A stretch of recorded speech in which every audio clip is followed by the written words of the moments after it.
name as Kelly prepares total White House reorganization. White House Chief of Staff John Kelly spent the last week in Bedminster, NJ, preparing for a major overhaul for the West Wing. There is no doubt Trump picked the right man for the job. He has been in meetings kicking the tires and turning over every last rock to devise a strategy to make it work better. Advertisement. According to Politico, Kelly generated a list of concerns that terrified the troublemakers still in the Oval Office. His list includes aides without clear portfolios, decisions that aren't made with proper vetting, and internal fights, specifically the organized campaign against National Security Advisor H.R. McMaster. In his meetings, where he is laying down the law, Kelly made clear that change is coming and that people better be more concerned with the president's agenda and less concerned with their own. The leaks, of course, not just coming from Trump's enemies, but his own staff is leaking on each other. Kelly was also furious at a TV performance by National Security aide Sebastian Gorka, who questioned Secretary of State Rex Tillerson's comments about North Korea. Seb Gorka is a good guy, but he is a blunt instrument. Which is why Trump calls him his pit bull. But going after the clowns on CNN is a bit different than taking on Rex fricking Tillerson. The guy is a legend, and while Gorka is clearly one in his own mind, he doesn't have the body of work to justify his comments. Basically, Kelly is planning a total reorganization of West Wing to rid the White House of mischief makers. Too many people who populated the West Wing didn't have their number one priority as expert service for the president and therefore the country, and were too concerned about the inside game, said Bitcheslaps. When a White House turns into this extent of factions, it really destroys your ability to implement an agenda.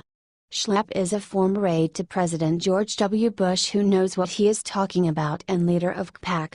Of course, Kelly is and should be auditing everyone and figuring out what everyone's role is and if people are in the right place, one senior administration official told Politico. That's what he is doing. Look, every single modern president has done a major shakeup before his first year is over. Because governing is different from campaigning. Trump understands this because flexibility has always been his single greatest asset. And he seems pleased with the work of General Kelly. So pleased he gave him another nickname. Advertisement. General Kelly has done a fantastic job, Trump said.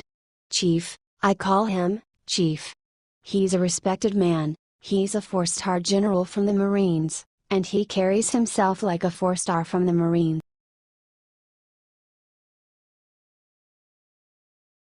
Hollywood heavyweight just publicly destroyed Michelle Obama.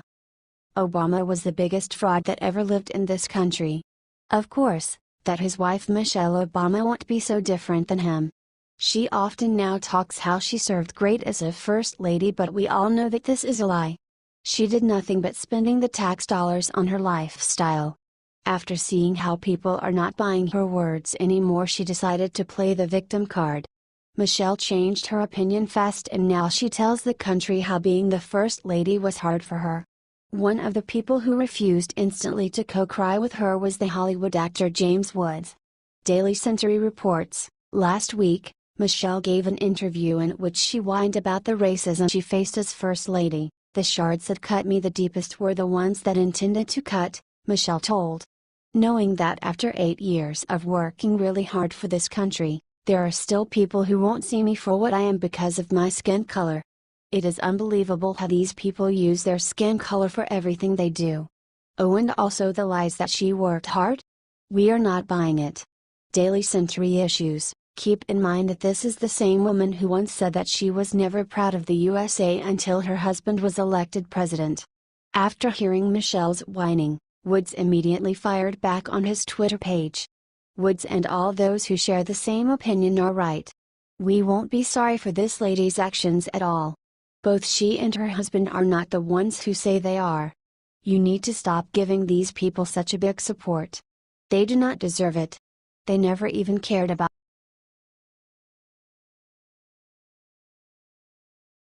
Guam governor just taught liberals how to properly respect President Trump and America. Listen up, liberals, because the fricking governor of Guam just showed you how to put country first and be a patriot. Look, Trump is not perfect. The Democrats and the establishment GOP have some valid points when they go after Trump. Advertisement. He is learning on the job, and don't forget he ran against both parties. So he is an island in Washington, D.C., an island speaking for the silent majority. And that is something we have not had in decades. So even if he quit today, he would go down as one of the greats, if not in history books, in the hearts of Americans who finally have a voice in D.C. The positive effects of Trump shaking things up will be felt for generations, and while the media will never give him credit for all he has done, we will never forget it. That is just politics. But we have never, ever, tried to undermine our president in a time of crisis.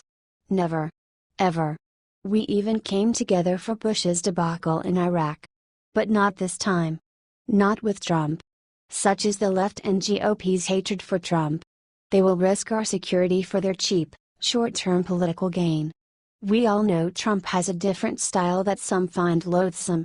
But as you are undermining President Trump on North Korea with your hysteria, ask yourself, what is the definition of insanity? The definition of insanity is doing the same thing over and over again, but expecting different results.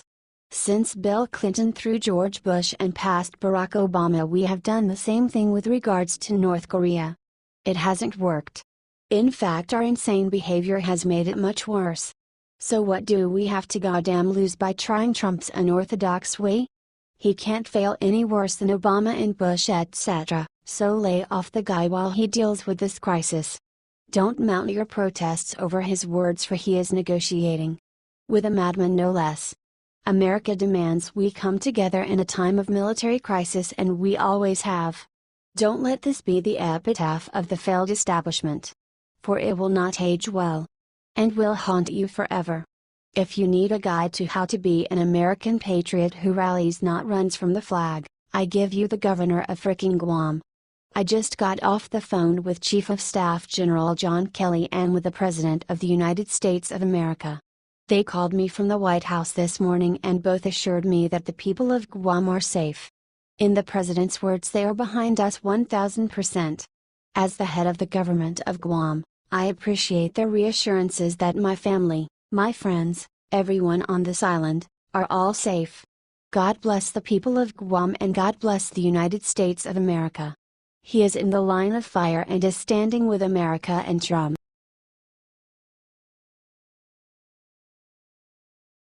Susan Rice finally admits brutal truth about Barack Obama and Michelle's out for blood. Susan Rice just made a big enemy in Michelle Obama. Because as everyone knows, Michelle fiercely protects her hapless husband from the truth, from bad news, but she mainly wants to protect his legacy, which is currently hanging by a thread of respectability, and he is close to being forever known as a total failure. Advertisement: history will judge, not us living through the horrors of Obama's 2 terms.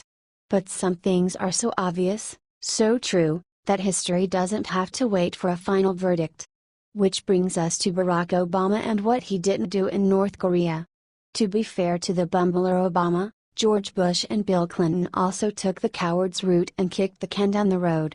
Rather than confront the growing menace in North Korea before it became a worldwide threat, they chose to stick their goddamn heads in the sand. Trump will clean up this mess, like he will have to do all of Obama's blunders. It's not fair, and he will get some of the blame when it should all be on Obama. But not on North Korea. Because former President Barack Obama's National Security Advisor Susan Rice finally told the truth about her former boss. And it's brutal, and he won't recover from it. Sorry Michelle, your husband is a failure, a total flop, and that isn't me telling you, Susan Rice is telling you this. Rice finally admitted that over the course of Obama's 2 terms in office, his administration failed to stop the communist North Korea from their nuke escalation. You can call it a failure, Rice told CNN. I accept the characterization of the efforts of the United States over the last 2 decades. Amen. Advertisement: finally the truth comes from the mouth of a Democrat. According to the Washington Examiner, Rice added, the fact of the matter is, that despite all of those efforts, the North Korean regime has been able to succeed in progressing with its program, both nuclear and missile, Rice said. That's a very unfortunate outcome. But we are where we are. And we now need to decide how to proceed, Rice said. History shows that we can, if we must, tolerate nuclear weapons in North Korea, the same way we tolerated the far greater threat of thousands of Soviet nuclear weapons during the Cold War, Rice wrote. It will require being pragmatic.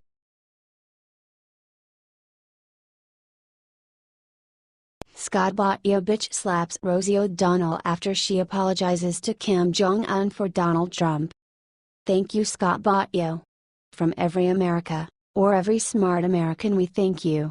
Because not only did you stand up for President Trump, but you just discovered the easy way to solve America's Rosie O'Donnell problem. And we have a serious problem with Rosie after she posted a video. Yes, she was dressed as a pig for some reason. Advertisement. Maybe she is admitting that she is pig after all, and Trump was right to call her that. Whatever her revolting physical appearance does to you, her words are worse. Way worse. Rosie posted a video that millions have seen where she apologizes to the brutal dictator Kim Jong-un for President Trump. Hi Mr. Kim Jong-un. Sorry if I didn't pronounce that right. Anyways, sir, our President Donald is a moron. Don't listen to him.